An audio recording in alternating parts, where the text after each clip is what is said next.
오늘 함께 나누실 하나님의 말씀은 여호수아 10장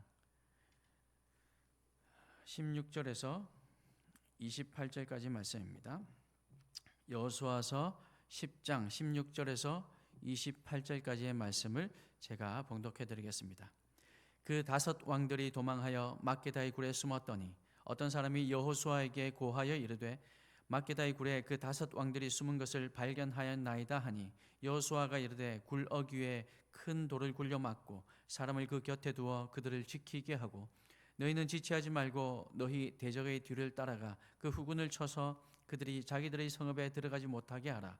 너희 하나님 여호와께서 그들을 너희 손에 넘겨 주셨느니라 하고 여호수아와 이스라엘 자손이 그들을 크게 살육하여 거의 멸하였고 그 남은 몇 사람은 견고한 성들로 들어간 고로 모든 백성이 평안히 막게다 진영으로 돌아와 여호수아에게 이르렀더니 혀를 놀려 이스라엘 자손을 대적하는 자가 없었더라. 그때 여호수아가 이르되 굴 어귀를 열고 그 굴에서 그 5 왕들을 내게로 끌어내라 하매 그들이 그대로 하여 그 5 왕들 곧 예루살렘 왕과 헤브론 왕과 야르뭇 왕과 라기스 왕과 에글론 왕을 굴에서 그에게로 끌어내니라. 그 왕들을 여호수아에게로 끌어내매 여호수아가 이스라엘 모든 사람을 부르고 자기와 함께 갔던 지휘관들에게 이르되 가까이 와서 이 왕들의 목을 발로 밟으라 하매 그들이 가까이 가서 그들의 목을 밟으매 여호수아가 그들에게 이르되 두려워하지 말며 놀라지 말고 강하고 담대하라. 너희가 맞서서 싸우는 모든 대적에게 여호와께서 다 이와 같이 하시리라 하고 그 후에 여호수아가 그 왕들을 쳐 죽여 5 나무에 매달고 저녁까지 나무에 달린 채로 두었다가 해질 때에 여호수아가 명령하매 그들의 시체를 나무에서 내려 그들이 숨었던 굴 안에 던지고 굴 어귀를 큰 돌로 막았더니 오늘까지 그대로 있더라. 그날에 여호수아가 막게다를 취하고 칼날로 그 성읍과 왕을 쳐서 그 성읍과 그 중에 있는 모든 사람을 진멸하여 바치고 한 사람도 남기지 아니하였으니 막게다 왕에게 행한 것이 여리고 왕에게 행한 것과 같았더라. 아멘. 오늘은 사명을 감당하는 자세라는 제목으로 말씀의 은혜를 나누겠습니다. 코로나가 시작되어서 이제 온라인 예배가 시작되었을 때 그때 이렇게 카메라 앞에서 설교를 했었던 적이 있었는데 사실 돌아보면 얼마 시간이 많이 지나지 않았는데 또 오래간만에 카메라 앞에서 설교를 하려니까 잠깐이지만 긴장이 되기도 하고 뭔가 좀 부자연스럽기도 하고 그렇습니다. 그렇지만 이미 우리가 다 경험해 봤기에 여러분도 아마 잘 적응하고 계시리라 믿고 또 온라인이지만 또 하나님께서 우리에게 주시는 말씀인 줄 믿고 그 말씀을 받는 저와 여러분들이 될 수 있기를 소망합니다. 여호수아서 전투의 장면 속 치열했을 그 당시 상황으로 우리가 이끌려 들어가다 보면 마치 현장에 있는 듯 그렇게 생생하게 느껴집니다. 당시의 상황이 우리와 다르고 구원 역사에서 차지하는 위치도 물론 다르지만 동일하게 하나님의 전쟁을 수행하고 있다는 점은 오늘날 우리와 크게 다르지 않은 것 같습니다. 지난 설교에서 우리는 기브온이 여호수아에게 도움을 요청한 사건을 살펴보았습니다. 그래서 여호수아는 전군을 이끌고 기브온을 구하기 위해 달려갔습니다. 하나님의 음성에 순종해서 가나안 연합군을 향해 나아갔을 때 하나님께서 말씀하신 대로 큰 승리를 경험하게 되었습니다. 여호수아가 가나안의 5 왕 연합군들과 어떻게 싸웠으며 하나님의 음성에 어떻게 순종하고 있는지 그리고 오늘 본문에까지 계속해서 이어진 이 전쟁이 이 전쟁의 결과가 무엇인지를 살펴보는 일은 오늘 우리에게도 영적 전쟁에 임할 때 우리에게 주어진 사명에 우리가 어떻게 임해야 하는지 어떤 자세로 임해야 하는지를 잘 보여주고 있다 생각이 됩니다. 만유의 주가 되시는 여호와 하나님께서 우리가 영적 전쟁을 수행할 때 갖추어야 할 자세가 무엇인지 오늘 본문을 통해서 우리에게 말씀해 주고 있습니다. 여호수아의 모습이 바로 우리가 보고 배워야 할 자세입니다. 오늘 그 자세 그 모습이 무엇인지 함께 나누고자 합니다.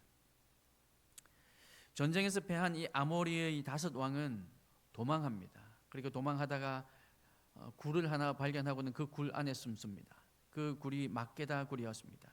이들이 막게다 굴에 숨은 것은 전쟁에 패하여 쫓기는 처지에서 동굴이, 지나가다가 발견한 그 동굴이 가장 안전한 피난처라고 생각했기 때문이었을 겁니다. 여기에 숨으면 살겠다 생각했을 겁니다. 여기에 숨으면 반드시 죽는다는 마음으로 그 동굴에 들어갔을 리는 없습니다. 여기에 숨으면 아무도 모르겠지 라는 생각으로 들어갔을 겁니다. 그러나 세상이 제공하는 피난처는 언젠가 그 한계를 드러내기 마련입니다. 오늘 그 모습을 여실히 보여주고 있습니다. 왕 5명이 모여서 전쟁에서 지금 전세가 불리해져 도망가다가 동굴이 보였는데 이 5명의 왕이 거기에 숨었습니다. 오히려 마지막까지 목숨을 걸고 싸우다가 장렬하게 전사하는 것이 더 멋진 모습은 아닐까 생각이 됩니다. 하지만 목숨 앞에 누구도 이 왕들의 모습을 비난할 수는 없었을 겁니다. 부하들을 도망할 수 있도록 도왔다면 어쩌면 그들은 정말 왕다운 모습, 리더다운 모습이었다, 그런 얘기를 들을 수 있었겠지만 아무튼 그들은 그들 자신들만 살아보겠다고 막게다 굴에 숨었습니다. 그런데 사실 이것이 세상의 이치입니다. 자기의 목숨이 소중하지 않은 사람이 어디에 있겠습니까? 물론 그가 이해가 되긴 하지만 왕이었던 그들, 이 전쟁의 리더였던 그들이 부하들을 뒤로하고 숨었다는 그 모습이 한편으로는 씁쓸한 마음을 들게 합니다. 5 왕들이 도망하여 막게다 굴을 발견하고 처음 숨었을 때에는 이 동굴이 그들에게 도피처가 되었습니다. 그러나 여호수아의 군대가 이 동굴을 발견하고 그 속에 있는 5 왕을 발견하게 되었습니다. 여호수아는 5 왕들이 숨어있는 그 동굴의 입구를 막고 지키게 했습니다. 처음에는 도피처였던 그 동굴이 이제는 그들의 감옥이 되었습니다. 세상이 제공하는 피난처는 이렇게 안전이 보장되지 않는다는 것을 우리는 발견할 수 있습니다. 그리고 나중에 그 5 왕들이 다 처형을 당하고 난 다음에는 그 시체를 바로 이 동굴에 던져 넣었습니다. 도피처였던 동굴이 감옥이 되더니 이제는 매장지가 되었습니다.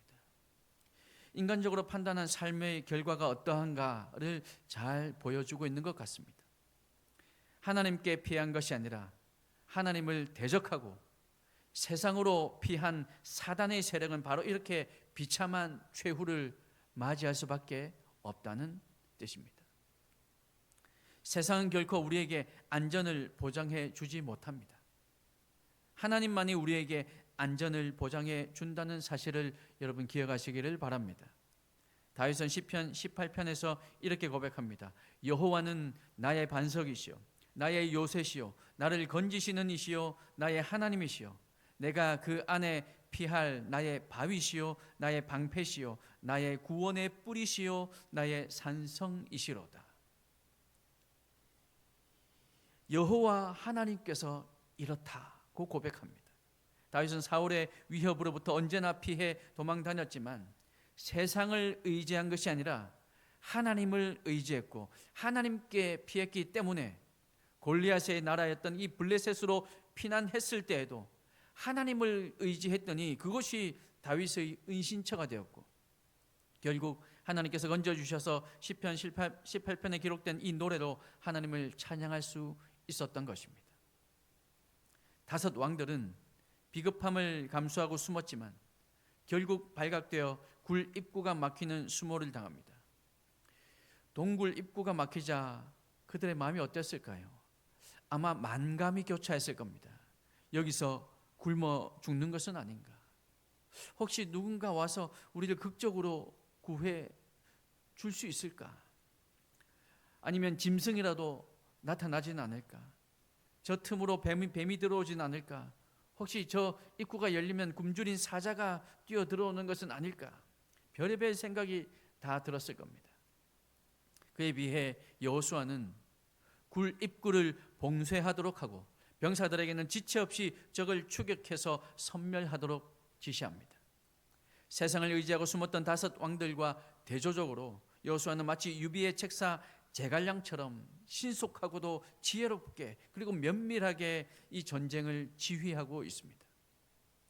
이미 잡아놓은 5 왕을 처리하는데 시간을 낭비하지 않았습니다. 하나님의 이 지혜로 충만한 전략가의 모습이라 할 수 있을 겁니다. 우리 또한 하나님 나라를 위한 영적 전쟁을 수행하고 있습니다. 날마다 우리는 영적 전쟁 가운데 살아가고 있습니다. 감히 혀를 놀려 이스라엘 자손을 대적하는 자가 없었다라는 이 21절에 기록된 표현처럼 세상에 하나님의 어미와 영광을 드러내야 할 책임이 오늘 저와 여러분 우리에게 있다는 겁니다. 이를 위해서 우리는 지혜롭고 면밀하게 전략을 세울 필요가 있으며 복음적 방식으로 하나님의 뜻으로 이를 성취해야 할 과제가 우리에게 놓여 있다는 말씀입니다. 사랑하는 성도 여러분, 마태복음 10장 16절 말씀에 뱀같이 지혜롭고 비둘기같이 순결하라 말씀하셨습니다. 하나님 나라의 일들을 이루어감에 있어서 이 2가지는 반드시 필요한 자세입니다. 이 말씀을 예수님께서 양을 이리때에 보낸다 그런 것 같다라고 하시면서 마치 양을 이리때에 보내는 것 같은 그런 마음으로 뱀같이 지혜롭고 비둘기같이 순결하라고 말씀하셨습니다. 지혜로우면 순결하지 못할 때가 많고 또 정결하고 순결하면 지혜롭지 못한 경우를 우리는 많이 봅니다. 하지만 하나님은 둘 중 하나만 해도 된다 말씀하신 것이 아니라 지혜롭고 또한 순결하라고 말씀하셨습니다. 물론 최악의 경우는 지혜롭지도 순결하지도 않은 경우겠지만 그래서 둘 중 하나만 해도 정말 대단하다 말할 수 있겠지만 그러나 우리 주님께서는 이 둘 다 필요하다 말씀하고 계신 것이죠. 하나님께서 주신 지혜로 세상을 이기며 나가야 합니다. 또한 하나님의 거룩을 본받아서 순결한 모습으로 그들을 이겨야 합니다. 지혜롭게 이기기만 하면 어떻게 예수 믿는 사람이 순결하지 못하냐라고 비난하고 또 순결하기만 하면 역시 예수 믿는 사람은 참 어리석다라며 손가락질합니다. 사랑하는 성도 여러분, 지혜롭고 순결하기란 결코 쉽진 않습니다. 하지만 하나님께서 우리와 함께 하심을 믿고 여호수아의 모습을 기억한다면 결코 불가능한 일도 아니라는 것입니다. 하나님께서 말씀하실 때에 그 말씀에 순종하며 나아가고 또한 하나님께서 침묵하실 때에 하나님의 침묵을 응답으로 여기며 우리도 또한 잠잠할 수 있다면 우리는 지혜롭고 순결한 하나님의 백성이 될 수 있다는 사실을 믿으시길 바랍니다. 그러므로 오늘 우리의 모습도 지혜롭게 하나님께서 맡겨주신 일들을 감당하고 또 그 속에서 결코 거룩함을 잃지 않고 하나님을 영과 진리로 예배하는 저와 여러분들이 되시기를 주님의 이름으로 축복합니다. 연말이 다가와서 또 새해가 다가오고 있기에 또 많은 분들이 새로 세워지기도 하고 또 우리에게 맡겨지는 일들이 바뀌기도 하고 합니다. 그러나 이 모든 것들 가운데 하나님께서 주신 지혜로 감당하시길 소망하며 또한 그 가운데 결코 거룩함을 잃지 않기를 소망합니다. 하나님의 뜻을 붙들고 우리가 기도하는 가운데 우리에게 맡겨주신 이 사명들, 이 일들을 정말로 지혜롭고 또한 거룩한 모습으로 감당해내는 양임은 모든 성도님들이 되시기를 주님의 이름으로 축원합니다. 24절 말씀을 우리 함께 보겠습니다. 24절 말씀을 보시면요, 그 왕들을 여호수아에게로 끌어내매 여호수아가 이스라엘 모든 사람을 부르고 자기와 함께 갔던 지휘관들에게 이르되 가까이 와서 이 왕들의 목을 발로 밟으라 하매 그들이 가까이 가서 그들의 목을 밟으매 라고 기록하고 있습니다. 전투 상황이 종료되자 여호수아는 막고 있던 굴을 열고 5 왕을 끌어내도록 합니다. 모든 이스라엘 사람을 모아놓고 전투에 나갔던 지휘관을 불러 발로 왕들의 목을 밟도록 명령합니다. 마치 로마서 16장 20절에 기록된 것처럼 평강의 하나님께서 속히 사탄을 너희 발 아래에서 상하게 하시리라, 이 말씀이 성취되고 있는 것 같습니다. 적군의 왕을 처형하는 데 시간을 지체하지 않았습니다. 백성들에게는 두려워하거나 놀라지 말고 강하고 담대할 것을 주문합니다. 이 전쟁이 하나님의 전쟁임을 상기시킨 여호수아는 곧바로 이 다섯 왕을 처형해서 백성들의 전투 의지를 높이고 자신감을 불어넣고 있습니다. 영적 전쟁을 수행하는 이는 때로 분명하고 또한 단호하게 사안을 처리해야 할 때가 있습니다. 우리에게 맡겨주신 일들도 마찬가지입니다. 미적거리거나 주저해서 적기를 놓치면 공동체 전체가 위축될 수도 있습니다.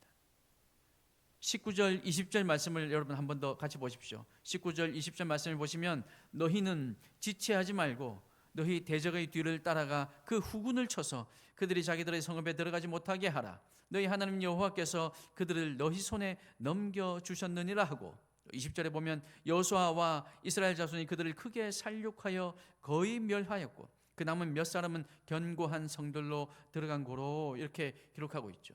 그럼 19절에 보면 너희는 지체하지 말고 후군을 치라, 그렇게 여호수아가 명령합니다. 또한 그러면서도 20절에는 보면 자신도 여호수아와 이스라엘 자손 그들도 모범을 보여서 함께 전쟁에 임하고 있는 모습을 보여주고 있습니다. 지시만 하고 끝난 것이 아니라 함께 하고 있는 것이죠. 인간적인 관계나 사적인 이익을 고려하게 되면 명분과 권위를 잃게 됩니다.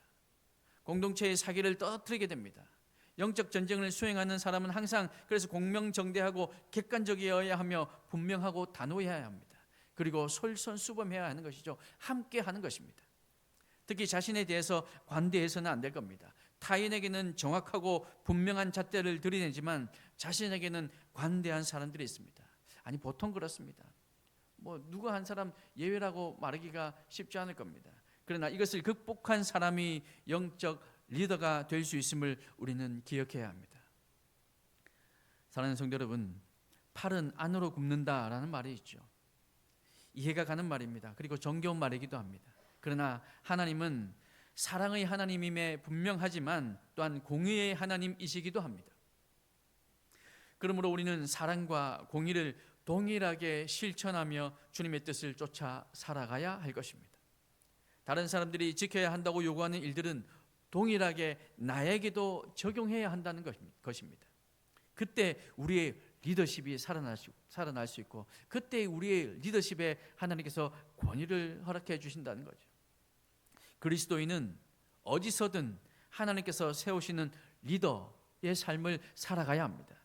그런데 그 공동체 속에서 리더십이 발휘되기 위해서는 사랑과 공의가 동일하게 적용되어야 함을 여러분 기억하시길 바랍니다. 오늘 여호수아의 이 모습을 통해서 하나님의 때를 놓치지 않아야 하고, 또한 분명하고 단호한 모습으로, 그리고 나에게도 똑같이 그 하나님의 법을 적용함으로 모든 백성들에게 솔선수범되고 모범이 되는 여호수아처럼 우리 모습도, 우리 그리스도인들도 이런 모습으로 하나님 나라 우리에게 맡겨주신 그 사명을 잘 감당해낼 수 있기를 주님의 이름으로 축원합니다. 우리 마지막으로 27절 말씀을 보시면 이렇게 기록되어 있습니다. 해질 때에 여호수아가 명령하며 그들의 시체를 나무에서 내려 그들이 숨었던 굴 안에 던지고 굴 어귀를 큰 돌로 막았더니 오늘까지 그대로 있더라, 이렇게 기록되어 있죠. 해가 질 무렵이 되자 여호수아는 지시를 내려서 나무에 걸렸던 시체들을 그들이 숨었던 굴에 던져 넣게 합니다. 막게다 성읍을 점령했던 이 여호수아는 성 안에 있는 모든 사람을 전멸시켜서 희생 제물로 바칩니다. 산 사람이라고는 하나도 남기지 않고 철저하게 진멸했습니다. 이로써 아모리 지역 전체가 정결케 되어 하나님의 백성들을 위한 터전으로 주어지게 됩니다. 영적 전쟁을 수행함에 있어서 우리에게는 확실하고 철저한 태도가 필요하다는 것이죠. 개인과 공동체의 죄에 대해, 사회 악에 대해 철저히 대처할 때 비로소 의와 평강을 위한 터전이 마련될 것입니다. 훗날의 얘기이긴 하지만 사울 왕이 자신이 보기에 좋은 소와 양들은 죽이지 않고 남겨둔 것과 비교해서 여호수아는 하나님의 말씀에 순종해서 철저하게 진멸했습니다. 사울 시대는 영토도 있었고 재산도 있어서 양과 소를 굳이 전리품으로 가질 필요가 없었지만 오히려 여호수아는 영토를 확보하는 과정이었으므로 양과 소가 더욱 절실하게 필요했을 겁니다. 하지만 여호수아는 하나님의 말씀에 순종해서 진멸하고 돌아왔습니다. 사랑하는 성도 여러분, 교회가 세상에서 영적 전쟁을 수행함에 있어 더 넓고 깊은 전략이 요청됩니다. 세워진 전략을 쫓아서 지혜롭고도 주도면밀하게, 때로는 분명하고도 단호하게, 또 확실하고 철저하게 이렇게 임무를 감당해 나갈 때 교회는 세상의 빛이라는 막중한 사명을 이어갈 수 있게 될 것입니다. 주님의 몸된 교회를 이곳저곳 구석구석에서 다양한 모습으로 섬기시는 저와 여러분들에게 이런 하나님의 은혜가 충만하기를 간절히 소망합니다. 우리에게 하나님께서 주신 그 지혜를 붙들고 우리에게 맡겨주신 사명을 오늘 이 본문에 나오는 여호수아처럼 정말로 단호하게, 때로는 지혜롭게, 때로는 철저하게 이 하나님의 사명을 감당해내는 우리 양희문 교회가 될 수 있기를 소망합니다. 지혜롭고 순결한 모습으로 타인과 자신 모두에게 또한 공의로운 마음으로, 그리고 확실하게, 그리고 철저하게 하나님의 일을 감당해 나가는 저와 여러분, 그래서 2024년도 하나님 은혜 가운데 잘 마무리하게 하시고 또 새로 밝아올 2025년도는 하나님께서 주시는 놀라운 은혜가 더욱더 충만한 우리 양희문 교회가 될 수 있기를 우리 주님의 크신 이름으로 축복합니다.